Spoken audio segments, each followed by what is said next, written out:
Мы не хайпавалі на назве серыяла «Снова пацана». Па-першае, не было нагоды. Па-другое, гэта сапраўды пра хайп. А хайп – гэта мода, а беларуская гісторыя – нешта зусім супрацьлеглае. Гэта стыль, якога ў апісанні гісторыі 20-го стагоддзя, безумоўна, дадаў Сергей Пясецкі. Па-трэцяе, так, я прачытаў яго менскую трылогію і не глядзел «Слова пацана». Пясецкі, магчыма, самы непапсовы аўтар, які цалкам перапрашывае ўяўленне пра літаратуру менавіта нашага рэгіёну, напісанае пра сваё на мясцовым матэрыяле. Мы канал «Загляне сонца» і сёння прадстаўляем вам пісьменніка, кантрабандыста, рамантыка, а галоўнае вялікага авантурыста, пра жыццё якога можна зняць вельмі і вельмі крутое кіно.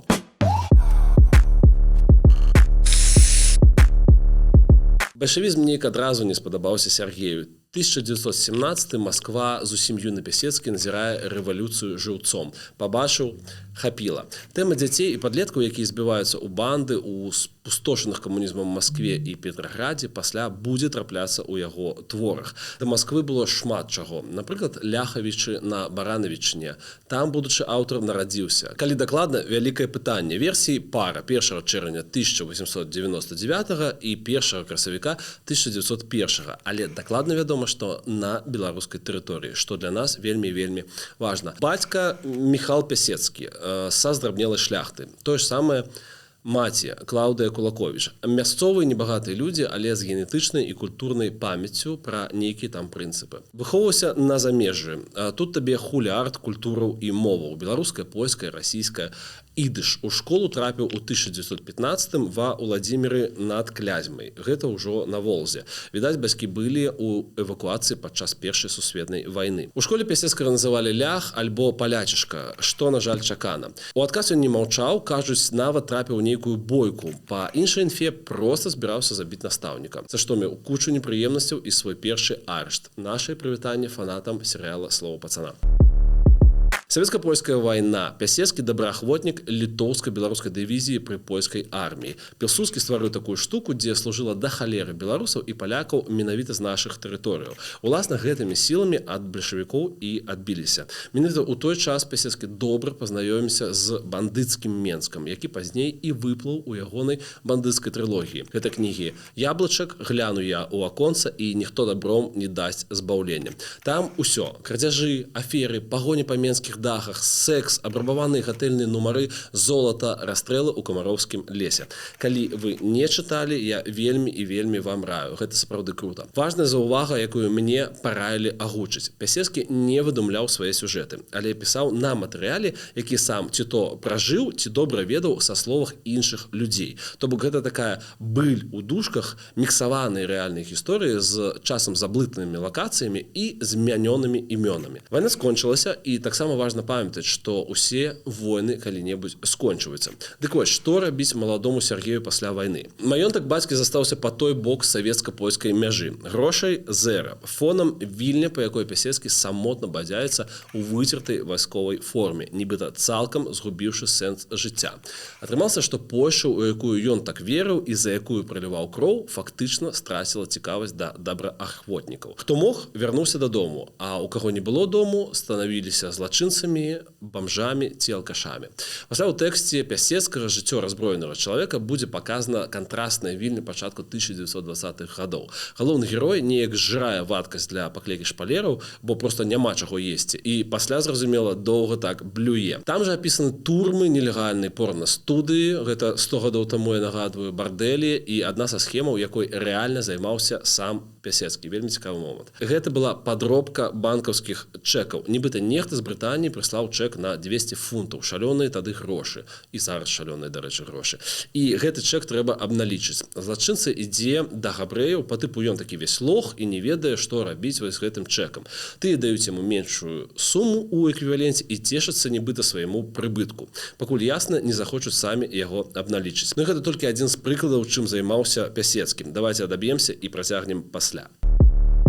Смелы, адчайны, бессямейны і нічым не стрыманы, з прыроднай хітрасцю, веданнем людзей, спецыфікі рэгіёна і моваў у тым ліку, дыялектаў. З усімі гэтымі сваімі талентамі Пясецкі прыдаўся не толькі крымінальнаму свету, але і польскай выведкі. Іхняя двойка, другі аддзел генштабу, аналаг сучаснага ГУР. Сэнс быў у тым, каб хадзіць праз мяжу на савецкі бок, выконваць заданні, ствараць агентурную сетку Менск, Бабруйск, Слуцк, бо было напружанне і чаканне новай вайны паміж Польшчай і СССР. Усё нібыта ок, праца цікавая, што важна, цалкам адпавядае ідэйнаму напаўненню Пясецкага, бо, нагадваю, антыбальшавік на ўсё жыццё. Але заробкі з той выведкі мізер. Спадар Сергей вырашыў, калі рызыкаваць, дык чаму не займацца яшчэ і кантрабандай. Ну, вось такі цікавы склад розуму ў чалавека. Тагачасны мегацэнтр гэтай справы, маецца на ўвазе кантрабанда, гэта Ракаў пад Мінскам. Яшчэ па польскі бок мяжы. Мінск гэта ўжо БССР. Ракаў быў адпраўным пунктам. Там бардэлі, прытоны, казіно, хоць мястэчка і невялікае. Калі хочаце, дарэчы, падсыпце лайкаў, калі ласка. Мы зробім выпуск пра гэтае месца. І разам з тым, калі гэта бяспечна для вас, падпішыце, калі ласка, на наш канал. З таго самага Ракава, ці слушней будзе сказаць праз той самы Ракаў, кантрабандысты везлі ўсё, што прыносіла грошы. Золата, валюту і наркотыкі ў тым ліку. Дарэчы, была тэма з помнікам Пясецкаму ў Ракаве. Нават сам помнік быў ужо гатовы, але і ў часы траваяднага лукашызму гэта лічылася Unreal, акурат праз антыбальшавіцкую пазіцыю спадара Сергея. Савецкіх афіцэраў, якіх трэба было разводзіць на вывед даныя, Пясецкі не толькі падпойваў, але і накачваў какаіном. На жаль, і сам ужываў, але генеральна ён быў больш па гарэлцы. Жэня, гэта зварот да нашага монтажора, калі ласка, дай плашку, што бухло і наркотыкі гэта зло. Праца на двойку трывала 4 гады да 1926-го. Ці Пясецкага звольнілі са службы, ці сам аддзел быў рэарганізаваны, невядома. Пясецкі думаў пра французскі замежны легіён, але склалася па-іншаму. Летам 1926-го пад наркотыкамі і алкаголем са зброяй у таварыстве свайго сябра зрабіў некалькі грабяжоў, у тым ліку напаў на конны трамвай. Усё гэта на Віленшчыне, то бок сённяшняй заходняй Беларусі. Пясецкага забралі, а ён узяў всю віну на сябе. Каб яно было дзе ў Польшы, то атрымаў бы 3 ці 5 гадоў. Але заходняя Беларусь і Віленшчына тады як прыфрантавая зона, то бок чалавеку далі максімальна, далі кару смерці. Праз дапамогу двойкі памянялі той вырак на 15 гадоў. Спачатку сядзеў у Лідзе, але пасля быў пераведзены ў Свенты Крыж. Гэта найбольш жорсткая турма тагачаснай Польшчы.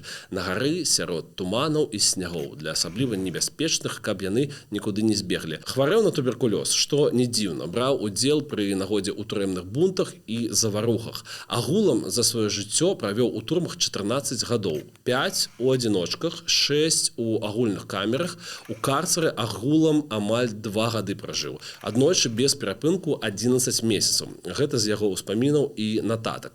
Агулам можна уявіць, што там у чалавека ў галаве адбываецца пасля ўсяго гэтага. І ўзнікае вялікае пытанне, як не завар'яцець у 4 сценах, калі больш за ўсё любіш свабоду і актыўнае жыццё. Ну, мяркую, што неяк атрымалася, бо менавіта за кратамі распачалася літаратурная кар'ера Пясецкага. Гэта, канешне, перабольшванне, але ж натхняцца вязень мог толькі Бібліяй па-польску і часопісам «Ведамосці літарацкія», літаратурныя навіны, у якім неяк заўважыў аб'яўку пра конкурс маладых аўтараў. Вырашыў паспрабаваць.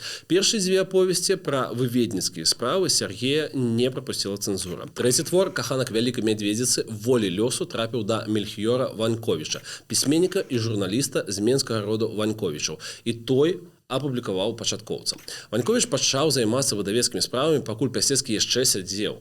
Паралельна стартавалі перамовы пра яго вызваленне, які ж усё ж такі добры чалавек.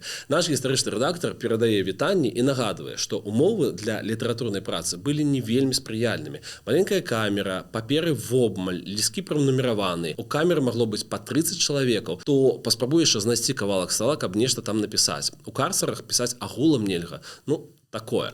Таму лісткі Пясецкага часам спісаны вельмі дробна, як шыфрам. Урэшце, у 1937 годзе тагачасны прэзідэнт Польшы Масціцкі праз ціск грамадскасці, за таго ўпісаўся цэлы цэх пісьменнікаў, памілаваў Пясецкага. Той выйшаў на волю пасля 11 год за кратамі. Першае, што зрабіў, пасля турмы даслаў Ваньковічу тэлеграму. За зняцце з крыжа дзякую, дзякую, дзякую.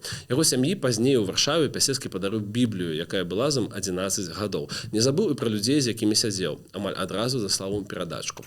Далей, канешне, было прасцей і цікавей. Яго запрашалі, з ім хацелі выпіць, пасябраваць. Праўда, статус новы, а звычкі старыя. Кажуць, адвык карыстацца ножом і відэльцам, толькі лыжкай, як у турме. Ці насіў з сабой да самага 1939 году браўнінг, з якім не раставаўся. Перад вайной у 1938 нібыта абмяркоўвалася вылучэнне Пясецкага на Нобеля. Але ці тое вайна перашкодзіла, ці тое Нобелеўскі камітэт, які традыцыйна левых поглядаў, забаніў яго за такі вельмі выпуклы антыбальшавізм. Нагадваю, антыбальшавізм Пясецкі пранёс праз усё жыццё, быў суперпрынцыповы ў гэтым пытанні. У 1947 годзе ён напісаў: «Калісьці мае палітычныя погляды былі наступнымі: біць белых, пакуль не пачырванеюць, а чырвоных, пакуль не збялеюць. Але атрымалася, што чырвоныя заўсёды былі чорнымі, а белыя ружовымі. Таму лічу, што трэба чырвоных адбяліць. Я рабіў гэта заўсёды даволі дбайна, бо не выношу чыіхсьці загану. Мне хапае і сваіх». Але вернемся крышачку назад. З пачаткам вайны ён уваходзіць у Вільню ў розныя польскія падпольныя структуры. Вопыт-то ёсць. Ад лютага 1940-го ажно па люты 1945 пры справе. Цікава, што ў арміі краёвай не даваў прысягі. Хацеў, каб мне давяралі без прысягі, і мне сапраўды давяралі. Так пісаў сам Пясецкі. Пачаў ад простага: легалізацыя праз фальшаванне дакументаў. Гэта ён умеў. Далей пайшоў да самай складанай справы. Аддзел ліквідацыі ворагаў, то бок індывідуальны тэрор, рэалізацыя смяротных прысудаў падпольнага суда. Кажуць, пра сродкі змагання крута напісана ў кніге «Для гонару арганізацыі». Праўда, яна пакуль не мае беларускага перакладу. Але шчыра вам скажу, гэта мая літаратурная мэта на 2024 год. Кажуць, сярод іншага Пясецкі выкраў архіў Андрушкевіча, дзе была дахалерышча дакументаў, у тым ліку па расстрэлах у Катыні. Пясецкаму часам закідваюць забойства ў Вільні Францішка Аляхновіча. Гэта аўтар вельмі крутой кніжкі ў капцюрох ГПУ. У нас ёсць выпуск пра рыжскі мір. З Аляхновіча ён і пачынаецца. Менавіта яго абмянялі ў 30-х на Тарашкевіча. Калі ласка, паглядзіце, калі яшчэ не глядзелі, і падпішыцеся на наш канал. Аляхновіч сапраўды працаваў у газеце, якая выдавалася пры немцах і крытыкавала польскі эмігранцкі ўрад у Лондоне. Яго забілі хто нобудзі нос. Пясецкі адмаўляў датычнасць да гэтага, бо паважаў Аляхновіча як былога вязня ГУЛАГу.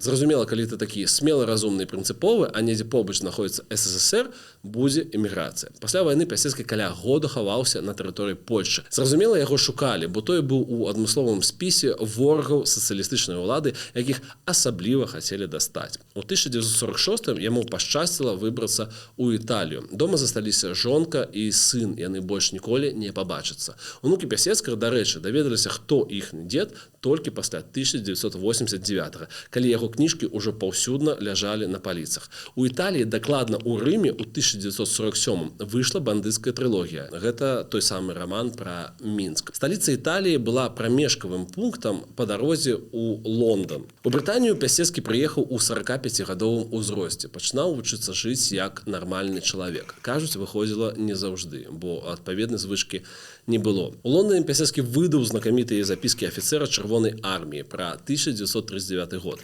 Пастаноўку па гэтым матэрыяле робяць вольныя купалаўцы. Сваімі творамі ён перасцерагаў мігрантаў ад вяртання на радзіму. Сітуацыя чымсьці нагадвала сённяшнюю. Перасцерагаў і заходні свет. У Великабрытаніі пасля вайны была мегапапулярная кампартыя і прасавецкія настроі, асабліва сярод рабочых. Пясецкі нават напісаў антыутопію пра тое, як Сталін захапіў Великабрытанію і зрабіў там таталітарны канцлагер. І гэта задоўга да 1984 Оруэлла. Цікава і важна, не стасаваўся з коламі польскіх эмігрантаў, у якіх у Лондоне быў мегацэнтр, як у сённяшніх беларусаў зараз Варшава ці Вільня, але толькі маштаб большы.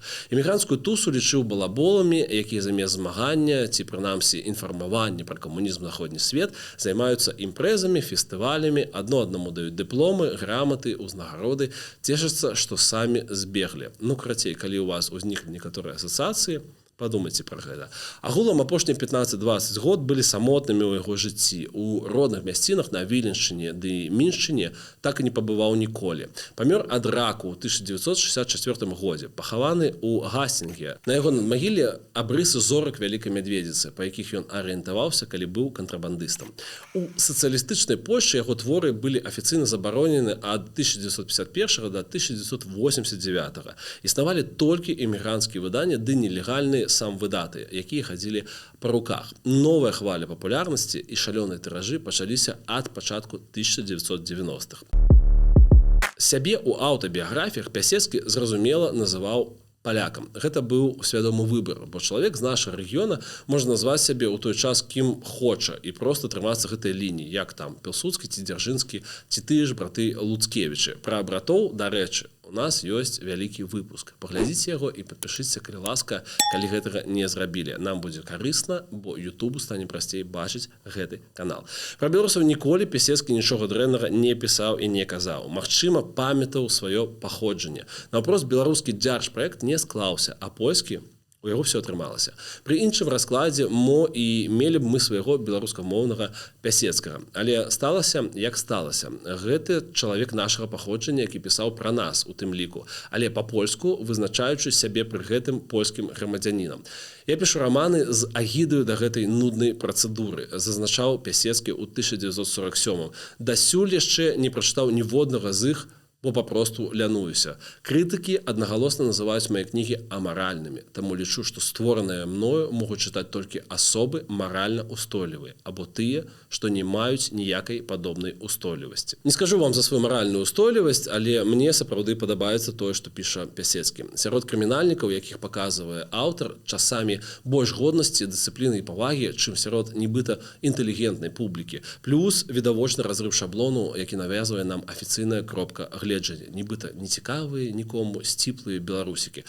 У кожным выпадку Пясецкі пра тое, што ёсць у сярэдзіне беларусаў. Мы нічым не горш і не лепш іншых нацыяў. У нас ёсць поўны дыапазон здольнасцяў і характарыстыкаў, ад безумнага разгуляйства і п'яных дэбошаў да гераізму, любові і хаджэння па лязу брытвы. Беларусы могуць быць і рахманамі, і мірнымі, і якімі заўгодна, але толькі таму, што самі захацелі і зрабілі гэты выбар свядома, а не таму, што нехта там загадаў, як патрэбна рабіць. Кажуць, калі Пясецкага ў нас пачалі выдаваць, гэта быў мега поспех.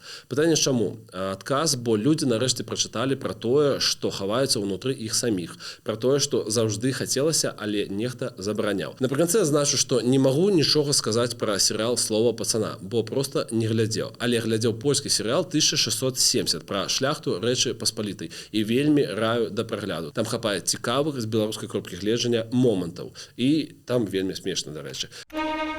Jest rok 1670. Miałem szczęście urodzić się szlachcicem w Polsce, najpotężniejszym państwie na świecie.